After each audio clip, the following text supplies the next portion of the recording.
სტუდიაში ნინო კვიტაიშვილი კოალიცია ცვლილებისთვის წევრი არის ჩვენი სტუმარი ნინო მოგესალმებით. მადლობა სტუმრობისთვის.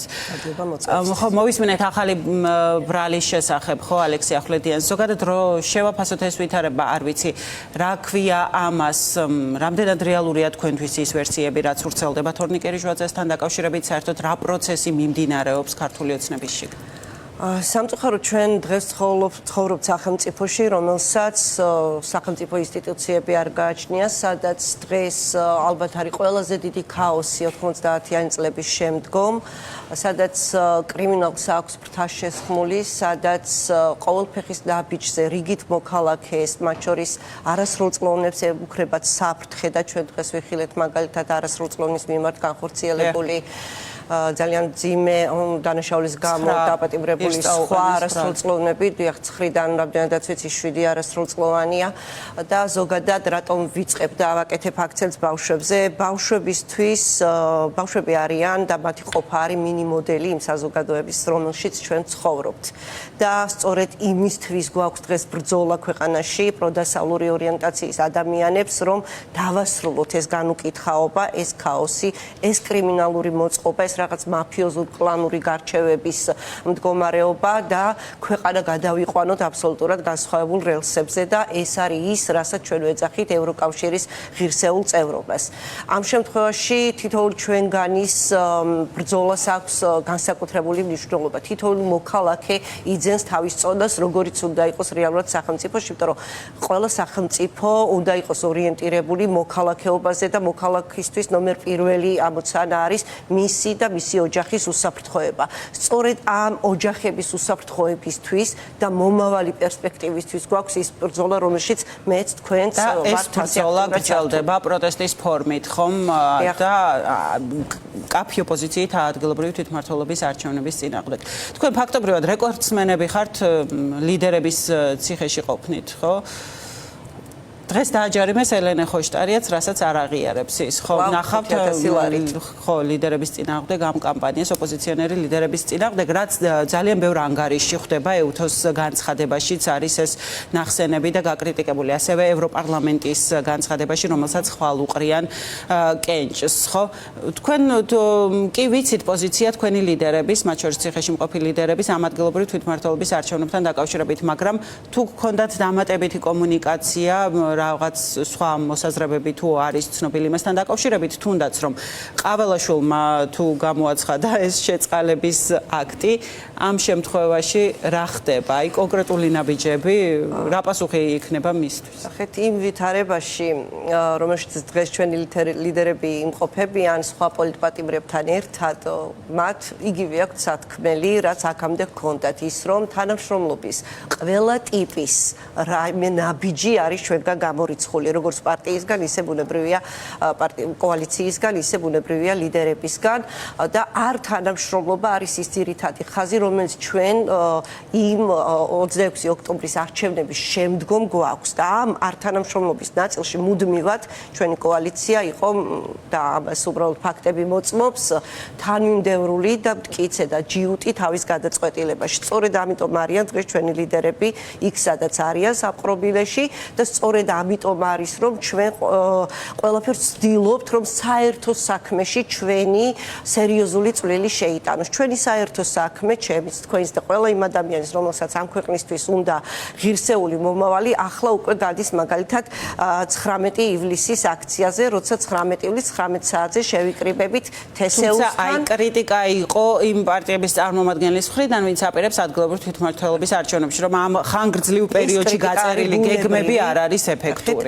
ეს არის ძალიან ბუნებრივი ეს კრიტიკა იმ პარტიების მიმართ, ვინც შედის თვითმმართველობის არჩევნებში და 19-ში 19 საათზე რომ ვიკრიბებით, რა არის ჩვენი მთავარი სათქმელი? ის რომ მთავარი მოთხოვნა რჩება უცვლელი. ეს არის თავისუფალი არჩევნები და რუსულ სპეცოპერაციას, რომელსაც დღეს ადგილობრივი თვითმმართველობის არჩევნები ჰქვია, ამას უნდა უთხრა თუ არის. რატომ არის ეს რუსული სპეცოპერაცია? იმიტომ რომ, როდესაც არადემოკრატიულ გარემოში და როდესაც სახელმწიფოში, სადაც ყველა ძალა, მათ შორის ისინიც, ვინც არ მონაწილეობენ, ისინი ვინც პირიქით მონაწილეობას აპირებენ თვითმმართველობის არჩევნებში, ამბობენ, რომ საქმე გვაქვს რეჟიმთან, ნებისმიერი სახის რაიმე მის დღის წესრიგში შესვლა უკვე არის მარცხისთვის განწირული, იმიტომ რომ რეჟიმები დემოკრატიულ არჩევნებს არ ატარებენ, იმიტომ რომ არ შჩევიათ.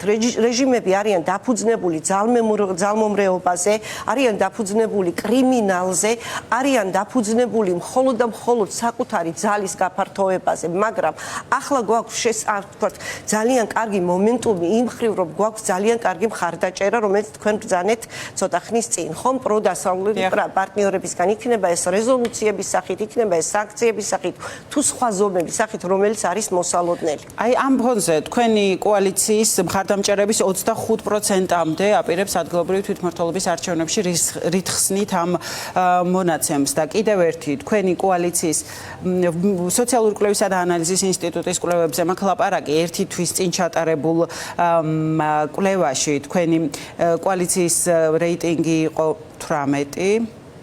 17 უпростоრად და ახლა გახდა 18. ანუ დიდი ცვლილება თქვენ შემთხვევაში ყველაზე ნაკლები არის ცვლილება ამ პროცენტულ მაჩვენებლებში. ეს რას გამოხატავს თქვენთვის და გარდა ამისა 25%-მდე იმეტავზე სხვასთან შედარებით მაჩვენებელი მეტი იყო და ამიტომ პროცენტული ზრდა მაინც ზრდა არის. ამავდროულად ნახეთ ყველაზე მნიშვნელოვანი ფაქტორი არის ის, რომ ჩვენ გვაჩვენა ამ კვლევამ, რომ ჩვენ კიდევ გვაქვს სამუშაო სწორედ იმ ამომრჩეველთან მიმართებით, რომელსაც კარგად უნდა ავუხსნათ, რას ნიშნავს ამ ადგილობრივი თვითმმართველობის არჩევნებში შესვლა. რატომ ვეძახით რუსულ სპეცოპერაციას და ამავდროულად რა ზიანი შეუძლია ამან მოუტანოს ქვეყანას, რომელიც ეგზისტენციური საფრთხის წინაშე დგას დღეს, ხო? ანუ ჩვენ ამთან არ დაგვავიწყდეს, რომ რეალურად 8 პარტიის გაერთიანებამდე იყო ველი, ხო?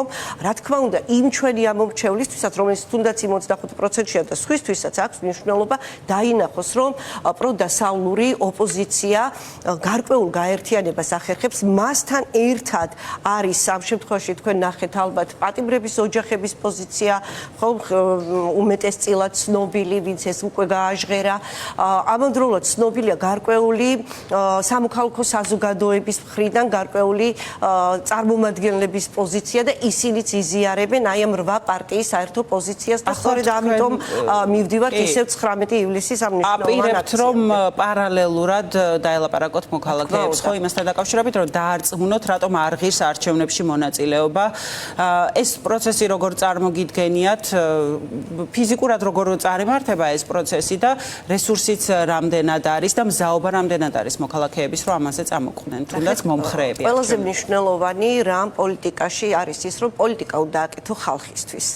ანუ რეალურად უნდა გამოხატო ხალხის ნება. დღეს ჩვენ ვხედავთ ამავე კვლევებში რა არის ხალხის ნება, ხომ? როგორია თბილისელების უმრავლესობის ნება და ეს არ არის ნამდვილად ამ ფარში მონაწილეობა, რასაც ადგილობრივი თვითმმართველობის არჩევნებს უწოდებენ. შესაბამისად, ხალხის ნების მიხედვით უნდა ვიმოქმედოთ და ხალხის ნება, რომელიც არის გამოხატული კვლევაში, პრინციპში კვლევის გარეშეც იგრძნობა, როგორც ამ ქალაქში, ისე იმ ქალაქებში, სადაც აქვს პროტესტს დღესაც შენარჩუნებული თავისი ადგილი და მადლობა თითოეულ პროტესტანტს, რომელიც დაუღალავად სხვადასხვა ქალაქში გამოდის და ყოველდღიურ რეჟიმში აპროტესტებს და ითხოვს თავისუფალ არჩევნებს, ხო? აი ჩვენ სწორედ ამის განმორცობნი უნდა ვიყოთ და დიახ, უკვე 8 პარტია ვართ, რომლებიც ვერთიანდებით ამ იდეის ირგვლივ, დიახ, ჩვენ გვყავს სამოქალაქო საზოგადოებიდან, აქტივისტებიდან მოკავშირეები და ყველა გავაერთიანებთ რესურსებს სწორედ იმისკენ, რომ ვაჩვენოთ რა არის თავარი მოთხოვნა ამ ქვეყნის, რაზე გადის ეს ეგზისტენციური საფრთხე და რა გვინდა მოვიპოვოთ. ჩვენ გვინდა მოვიპოვოთ თავისუფალი არჩევნები, რომელიც ქვეყანაში აბსოლუტურად შეცვლის სურათს და რეალურად შექმნის ქვეყნის უკვე წარმატებულ მომავალს. დიდი მადლობა სტუდიაში სტუმრობისთვის. ნინო კვიტაიშვილი, კოალიცია ცვლილებისთვის წევრი.